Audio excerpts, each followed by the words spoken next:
اس سے پہلے کہ ریچھ مجھ پر حملہ کرتا، اچانک ایک سفید دھوتی اور کرتے میں ملبوس ایک شخص میرے اور ریچھ کے درمیان آ گیا۔ وہ شخص کہاں سے آیا میں یہ تو نہیں دیکھ سکا، مگر اس شخص کو دیکھتے ہی وہ ریچھ گھبرا گیا اور چیختا ہوا جنگل کی جانب بھاگ نکلا۔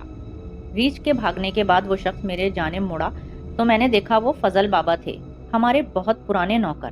انہیں نوکر نہیں کہنا چاہیے، بلکہ وہ ہمارے گھر کے ایک فرد ہی تھے۔ مجھے انہوں نے ہی پالا تھا۔ بچپن میں میرا زیادہ وقت فضل بابا کے ساتھ ہی گزرتا تھا۔ ارے فضل بابا، آپ اور یہاں؟ میں نے حیرت سے پوچھا۔ منا، آنے سے پہلے خبر کر دیتے تو گھر سے کوئی اسٹیشن ہی آ جاتا، فضل بابا نے مجھ سے کہا۔ وہ سب کو اچانک خوش کر دینے کے چکر میں یہ حماقت کر بیٹھا ہوں کہ گھر اطلاع ہی نہیں دی، میں نے شرمندہ لہجے میں جواب دیا۔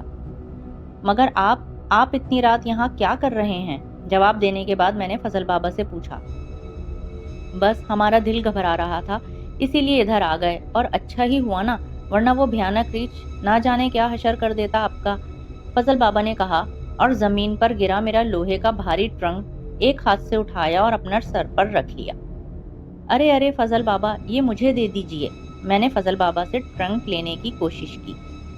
نہ منا، تم تھک کر آئے ہو، اور ہم بھی ابھی اتنے بوڑھے نہیں ہوئے کہ اس ٹرنک کا وزن نہ اٹھا سکیں، فضل بابا نے جواب دیا، اور ٹرنک سر پر رکھ کر گاؤں کی جانب چلنے لگے۔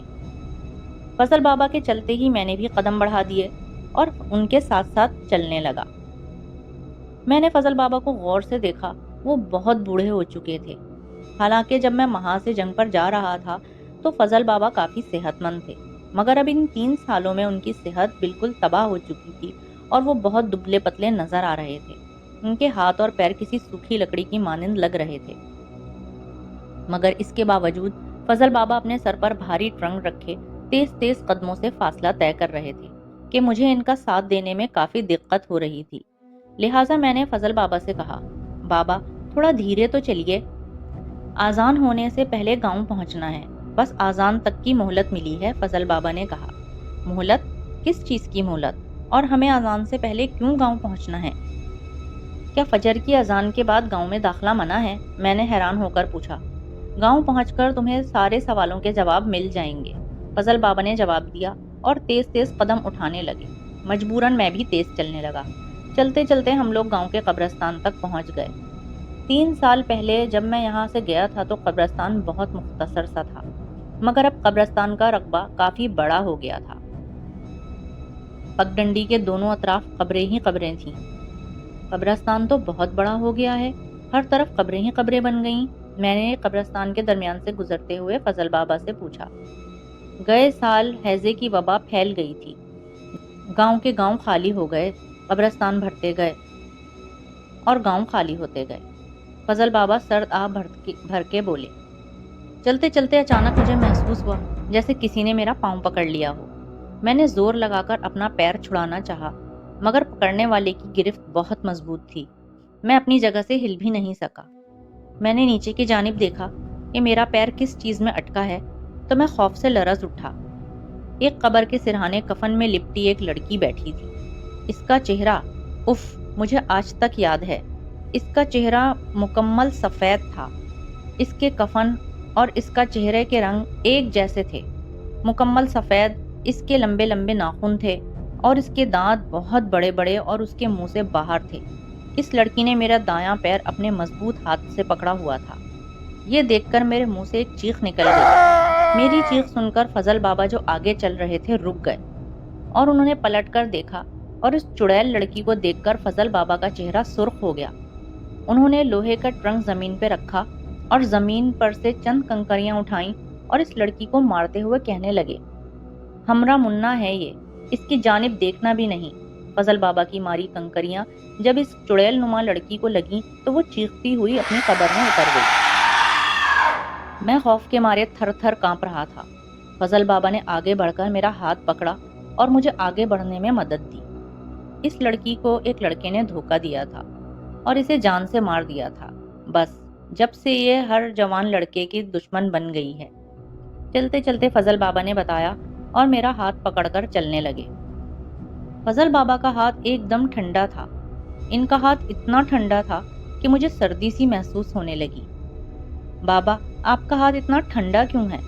میں نے فضل بابا سے اپنا ہاتھ چھڑاتے ہوئے پوچھا۔ موسم ٹھنڈا ہے نا منا، فضل بابا نے جواب دیا۔ میں اتنا خوفزدہ تھا کہ ان سے یہ بھی نہ پوچھ سکا کہ موسم اگر ٹھنڈا ہے تو میرے ہاتھ کیوں ٹھنڈے نہیں ہو رہے۔ چلو منا جلدی چلو، اذان ہونے والی ہے، فضل بابا نے کہا اور تیز تیز قدم اٹھانے لگے۔ ان کا ساتھ دینے کے لیے مجھے تقریباً دوڑنا پڑ رہا تھا۔ اذان کی کیا بات ہے بابا؟ آخر آپ اذان سے پہلے گاؤں کیوں پہنچنا چاہتے ہیں؟ میں نے پھولی ہوئی سانسوں کے ساتھ بابا سے پوچھا۔ یہ تمہیں گاؤں پہنچ کر ہی معلوم ہوگا، فضل بابا تیز قدم اٹھاتے ہوئے بولے تو میں خاموش ہو گیا۔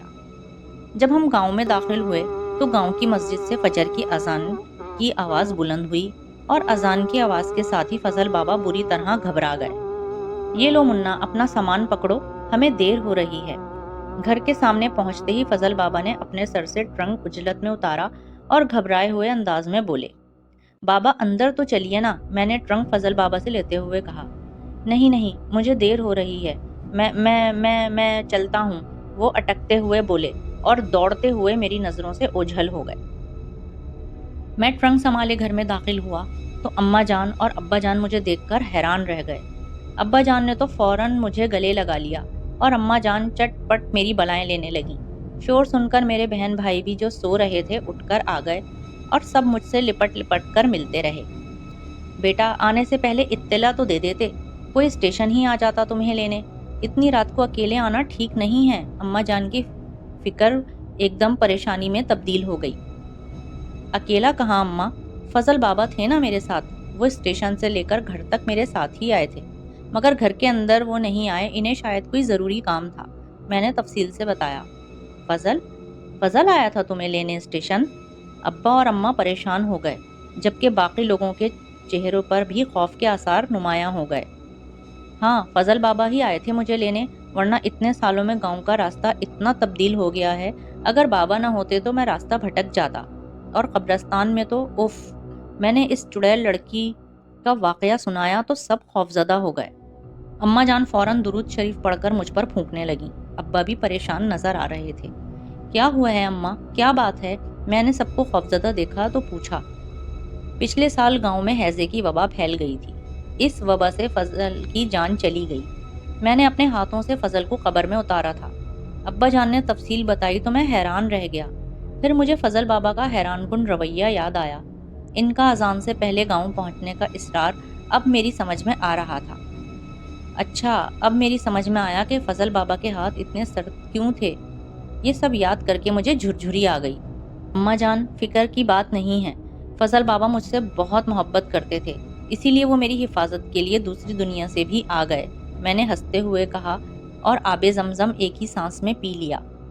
دادا جان یہاں تک کہہ کر خاموش ہو گئے، ان کی آنکھیں بھیگ گئیں اور شیریں اپنی جگہ سے اٹھی اور دادا جان کے قریب آئی، جو ان کے بہتے آنسوؤں کو اپنے دوپٹے سے صاف کر کے ان کو سہارا دے کے کمرے میں لے جانے لگی۔ فرحاد بھی ان کے پیچھے پیچھے چلنے لگا۔